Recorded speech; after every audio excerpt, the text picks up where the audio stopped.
Hello and welcome to Mystery Fiction Monday with me, the author Michael Campling. And on Mondays, we read the first Devonshire mystery, A Study in Stone. So let's crack on with it and see how it goes. Chapter 8, Embervale.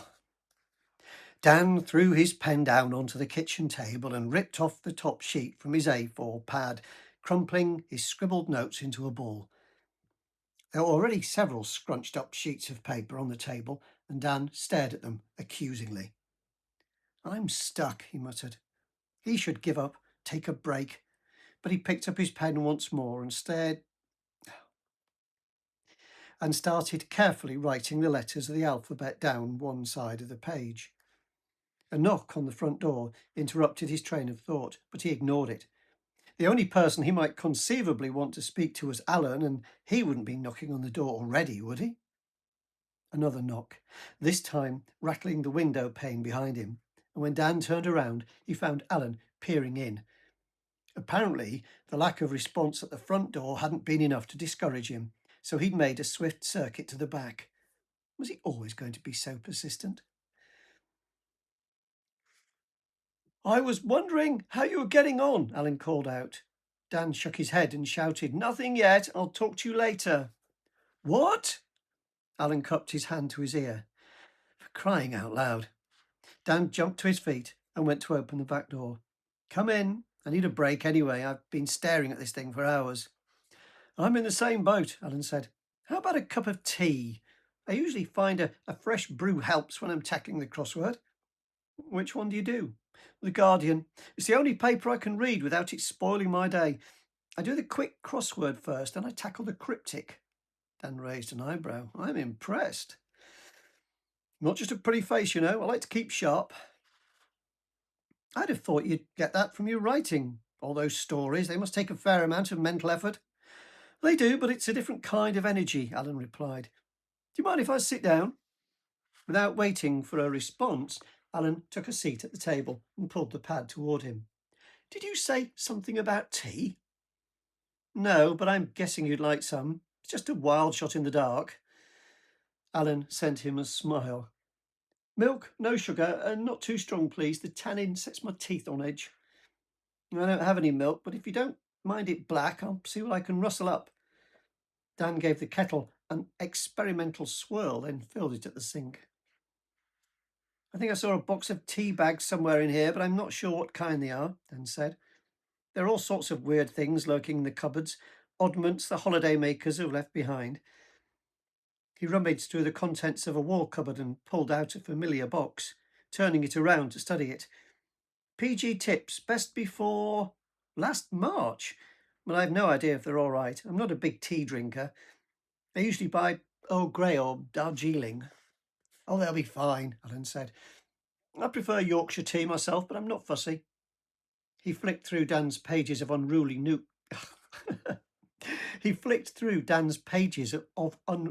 notes while Dan busied himself with the drinks. "There you go." Dan plonked a mug of tea on the table in front of Alan, the brown liquid almost overflowing. "Thanks."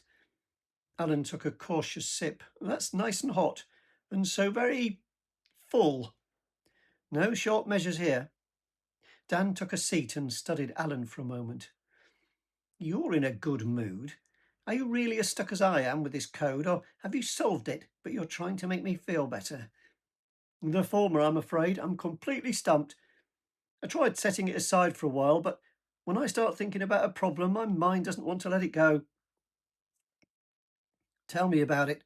That's pretty much all I did back in London. I solved problems, one after another."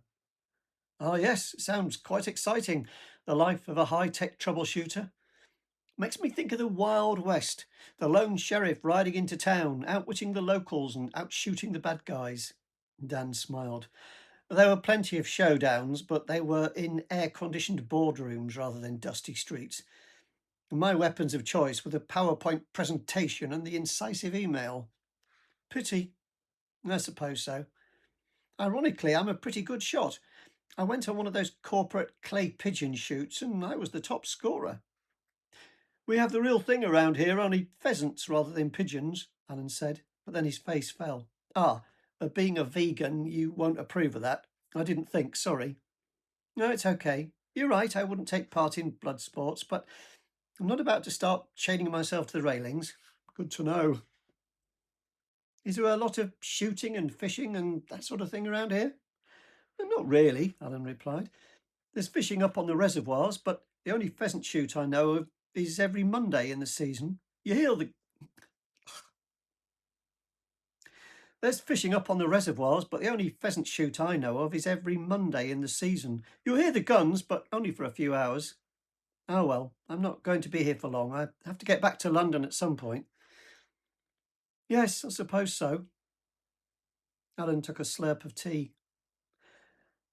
I was thinking, I know I threw down the gauntlet, but what if we put that aside and work together at cracking this code? Two heads are better than one.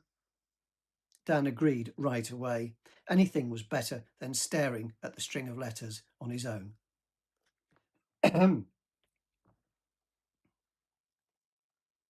I started out by assuming there's a connection to St. Sidwell, Alan said. So I did a bit of research into her story. Me too. I had to stand in the garden again, but I managed to get a reasonable signal in the end, and I found out a few things. Tell me what you've got and we'll compare notes. Sure. Alan sat up straight. According to the legend, St. Sidwell, also known as the patron... Ah, damn it. According to the legend, St. Sidwell, also known as the patron saint of Exeter, was a beautiful young woman called Sativola, and like many a young heroine, she was the kind-hearted type. But her father was a rich man, so when her mother died, along came a stepmother, and she wanted Sativola out of the way. Enter the Grim Reaper, Dan put in. Literally. Yes, there was a man who came to cut the long grass nearby, and the stepmother paid him to kill the poor girl, possibly while she was outside the city walls. Dan nodded. Interesting detail that. Deb's cafe is well within the supposed perimeter of the old wall. You have been doing your research, Alan said.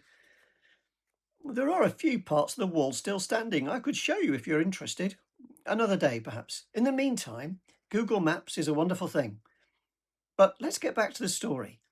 In the version I found, the Reaper took his money and duly chopped off young Sativola's head with his scythe. Dan paused, furrowing his brow. Damn tricky, I'd have thought. Oh, I don't know. A heavy agricultural scythe in the hands of a skilled labourer, his muscles hardened by years of toil in the fields.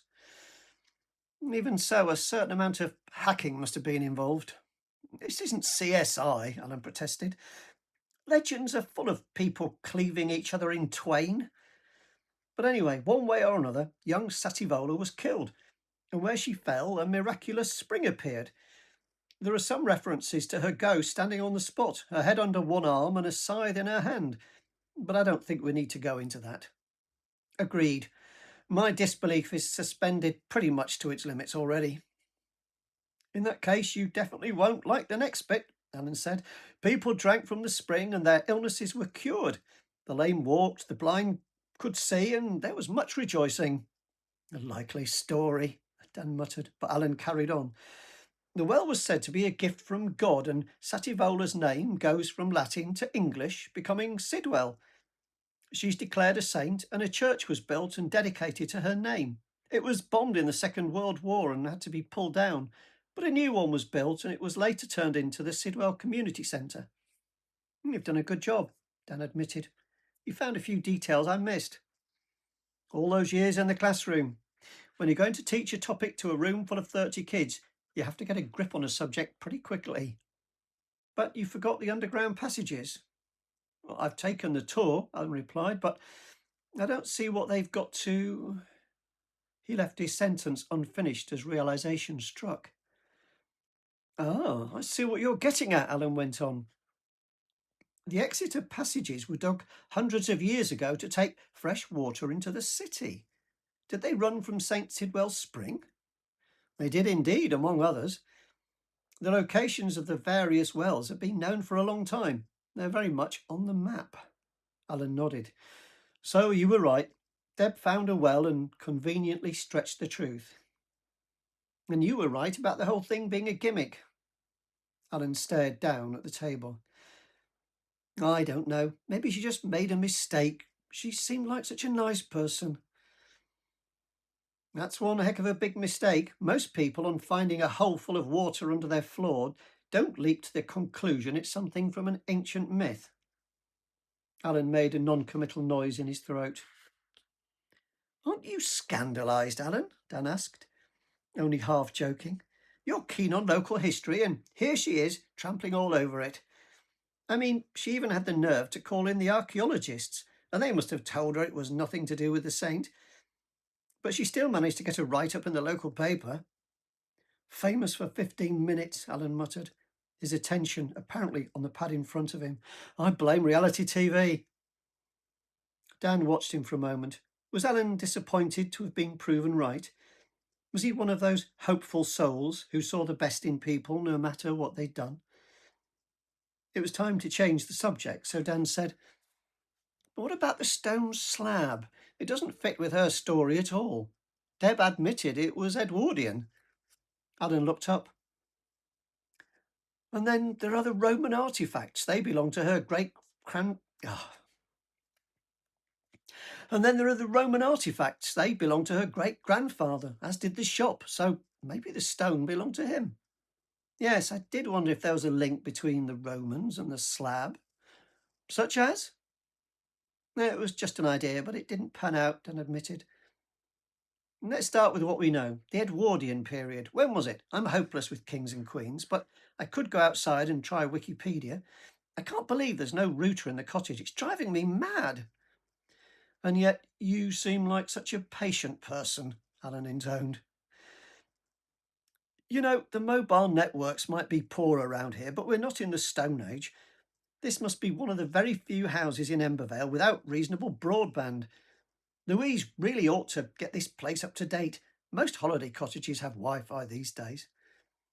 I'll tell her, but I don't think she'll be interested. She wants to sell the place. Alan's expression became blank. Oh. As a matter of fact, I promised to spruce the cottage up a bit while I'm here. I'm supposed to get it brochure ready, whatever that means. Oh, it sounds as though Louise has made her mind up. Any idea when she might put it on the market? Dan shook his head. Not a clue, but it'll be fairly soon. My sister doesn't like to hang about. It must run in the family. Alan tried for a smile, but didn't quite manage it. So, while we have time, we should press on with our research. Let's see what I can do. Standing, Alan took out his phone and went over to the window, raising his phone to head height. Yes, I have a Wi-Fi extender at home, so I can work in the garden, and I can just about pick it up from here. My phone says it's a low-quality connection, but I can give it a whirl. Alan tapped on his phone screen. Success. Edward VII reigned from 1901 until his death in 1910. But it says this: the Edwardian period is sometimes extended in both directions to capture trends from the late 1890s to the First World War. He lowered his phone. Now all we have to do is trace the man who set up the shop, Deb's great-grandfather. Gordon Kenning, Dan said. According to Deb, he was a self-made man. Alan concentrated on his phone for a while, his fingers moving quickly over the screen. Dan waited expectantly, fighting the urge to drum his fingers on the table. Finally, Alan said, Sorry that the connection keeps dropping out, but everything I've found matches what Deb told us about her great-grandfather. Gordon Kenning turned a single pharmacy into a whole chain of shops all over the country. It looks like he was a real entrepreneur ahead of his time. He was born in the year 1900 and died in 1972. And when he struck it rich, he bought Knightsbrook House. It was a crumbling mansion, but Gordon used the proceeds of his pharmacy empire. Oh, pardon me. It was a crumbling mansion, but Gordon used the proceeds of his pharmacy I still can't say pharmacy empire. Third time lucky.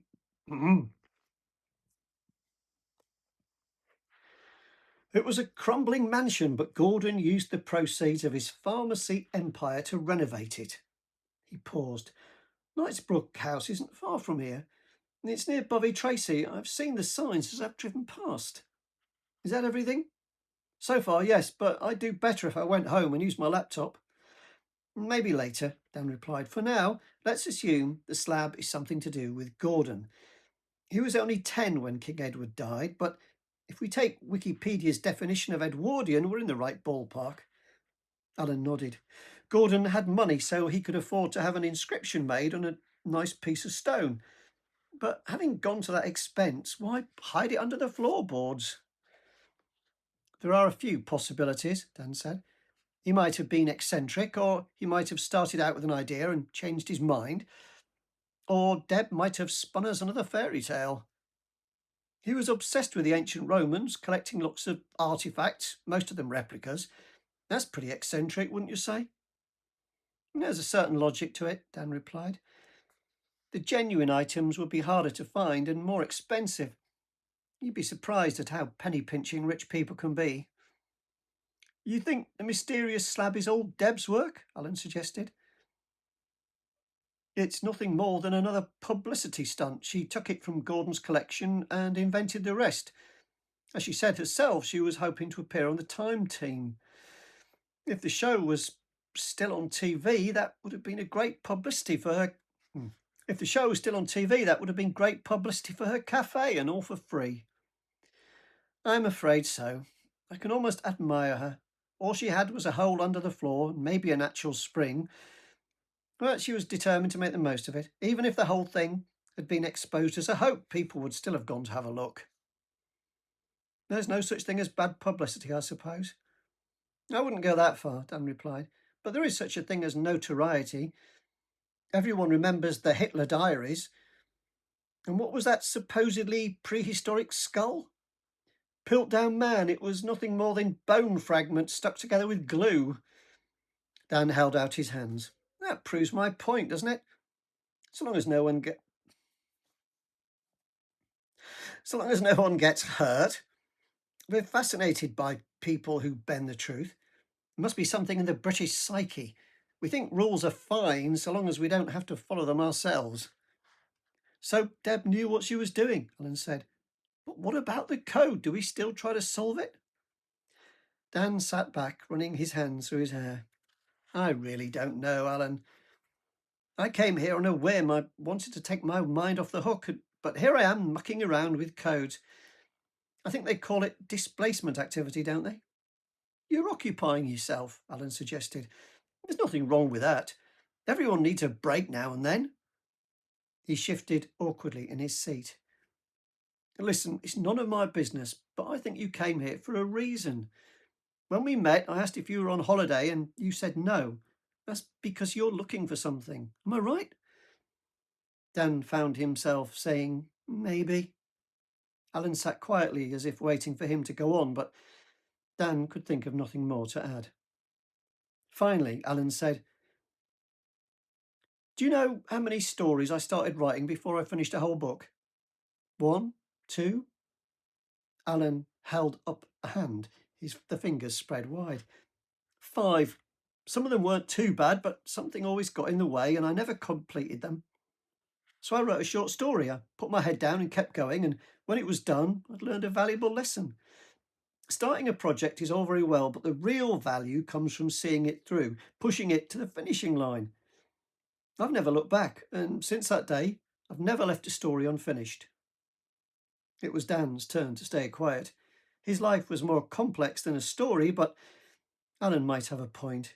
A small win might be just what he needed. A minor victory, something to celebrate. It might make him feel more like his old self. What do you say? Alan asked. Shall we see it through? Dan nodded. Okay. Excellent. I should have brought my notes with me. Do you have the original message written out? Yes, it's here somewhere. Dan pulled the pad closer and flicked through the pages. I did have it, but I think I must have scrunched it up accidentally.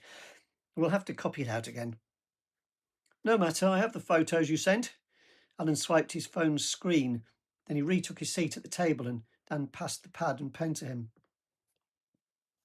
Setting his phone beside the pad, Alan began writing out the message, zooming in on the image to check each character.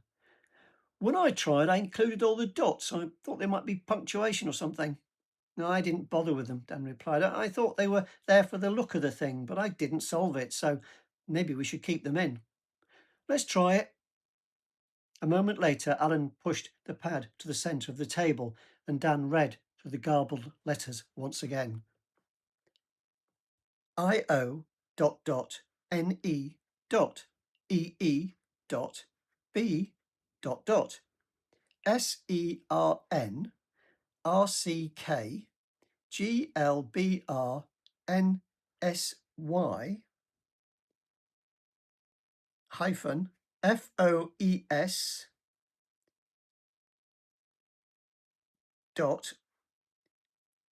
YYE dot OR dot O dot O FNS dot M dot RNAV OTTOTL dot S dot EOIN dot ETAONHLAEW dot M hyphen FLIBDHKO dot EY dot LA dot. I would probably have to check. It's best if it's written in front of you, that I may have misread it. I'll have to see. I'll see if it's right. I probably got it somewhere. I'll put it on a website. I'll put the text on the post on my site at michaelcampling.com if you want to check, in case you're listening along and trying to follow it. It's fascinating, isn't it? Alan said. Do you think they preserved the lengths of the words, or did they split them up to make the code harder to break? I'm not sure, but there are 4 one-letter words in the code, each different: B, O, M, and S. The only one-letter words I can think of are I and A. So that leaves 2 one-letter words we can't account for. Alan pursed his lips. The single characters could represent digits, but let's backtrack a second. Earlier, you said there might be a link between the Romans and the code. What made you think that? Well, it was partly intuition and partly because I thought you might have substituted one letter for another, and that's often called a Caesar cipher. Yes, I made those once with my class. You shift the alphabet along a few places, so A becomes E and B becomes F. Great fun. A code word makes a cipher harder to break, Dan said.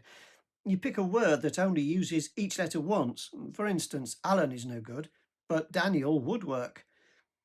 You write down the code word next to the plain English alphabet, then you fill in the remaining letters in the usual order, but you leave out all the letters you used in the code word. Alan nodded. If I used Daniel as a code word, it would sit alongside the first 6 letters of the alphabet, then I'd carry on with B, C, and then F? That's right. It's a better cipher if the code word uses at least one letter from later on in the alphabet, so crazy would be a good one. That way you can scramble the alphabet more thoroughly.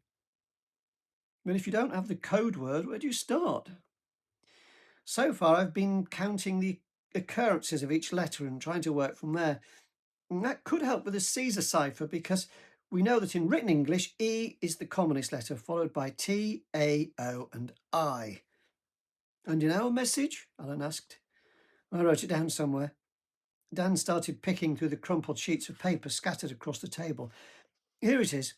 In our message, E and O are the commonest, then N, S, R, and L. He tossed the paper over to Alan.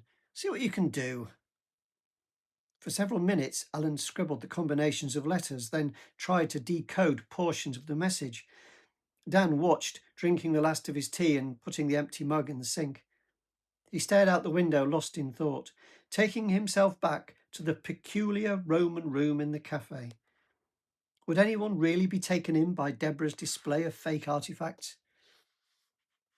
To his mind, it was all rather tacky, but then perhaps that was what tourists wanted.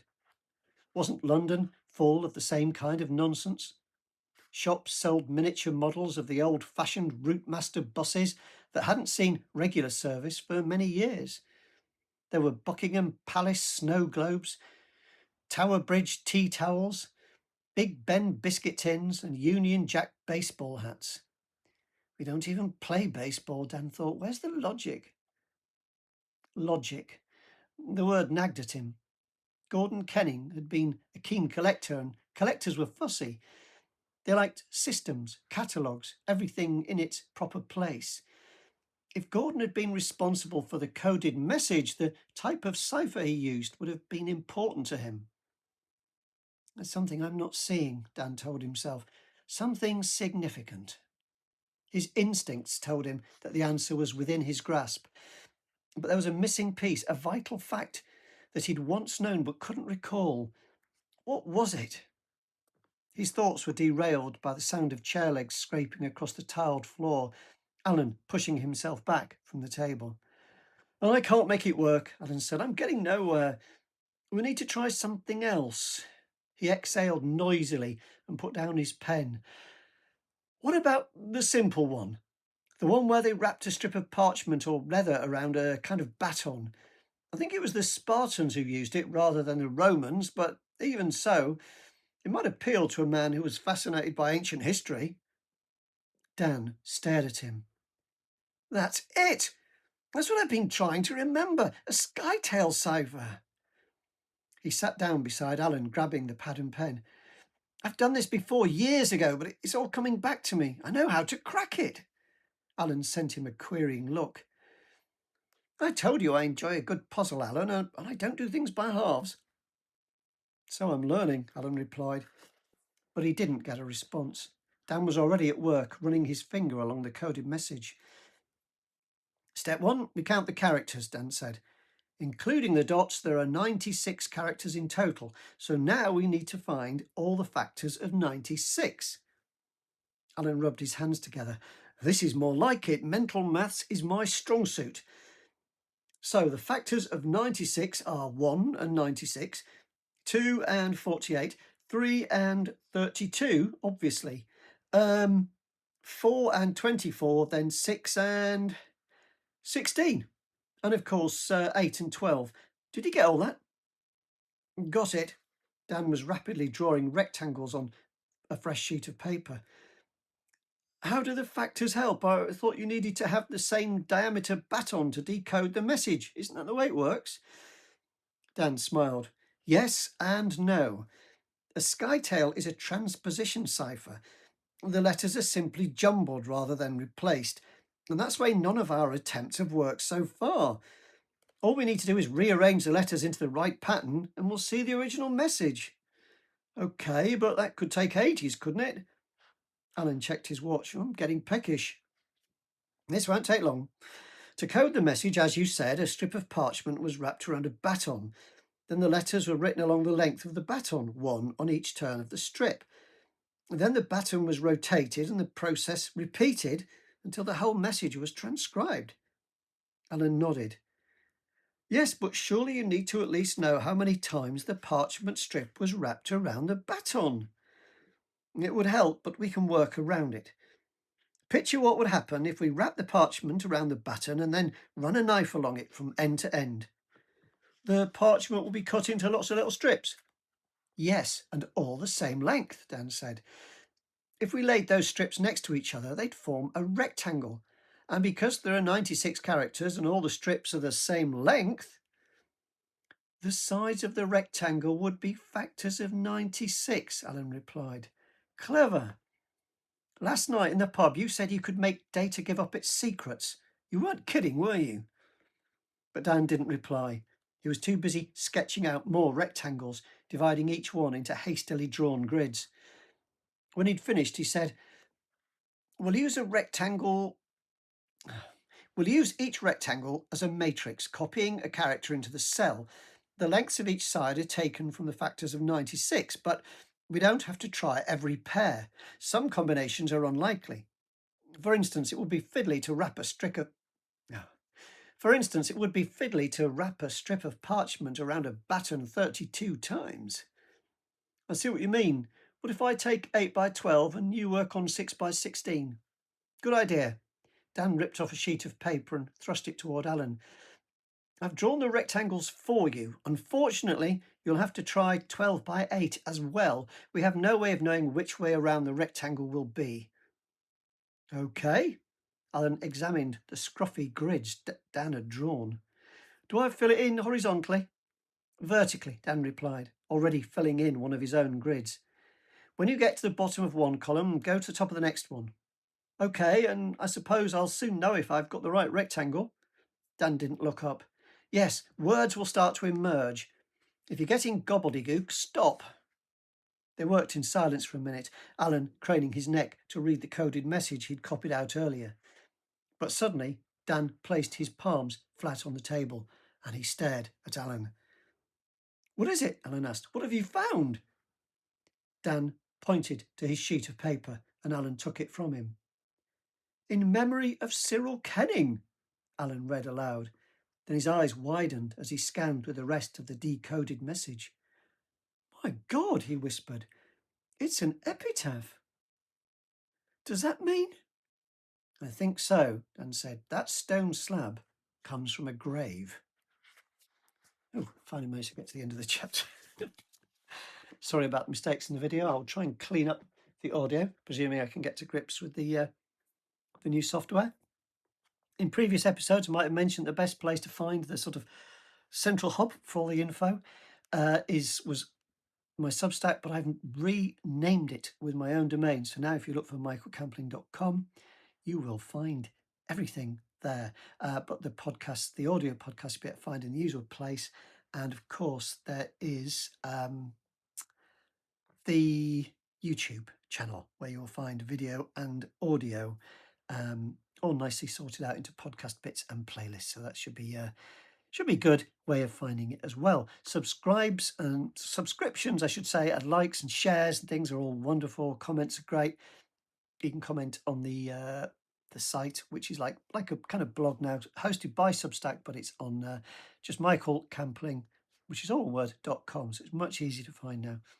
And there's also lots of content there. You can subscribe there as a free subscriber if you wish. That's a good way to make sure you get a roundup of all the podcast episodes and things like that. I send out an email from there about once a week. It's usually once a week, that's all. And it just sort of tells you what else I've done. There's bits of writing, there's photos, and there's usually links to the podcast episode. But you can subscribe in, like, if you Apple Podcasts, whatever app you're using. I like one called Antenna, which is what I use. It's an open source podcast app, I guess, on my phone. Okay, well, I'd better cut that off because it seems to be getting very long. Thank you so much for listening. It's been lovely to have your company, for watching, listening, whatever. Great to have you around. Pop along next time, and I will try to, one of these days I'll get through an episode without making so many mistakes. It certainly makes the audio harder to deal with afterwards. All right, take care, happy reading, and bye for now.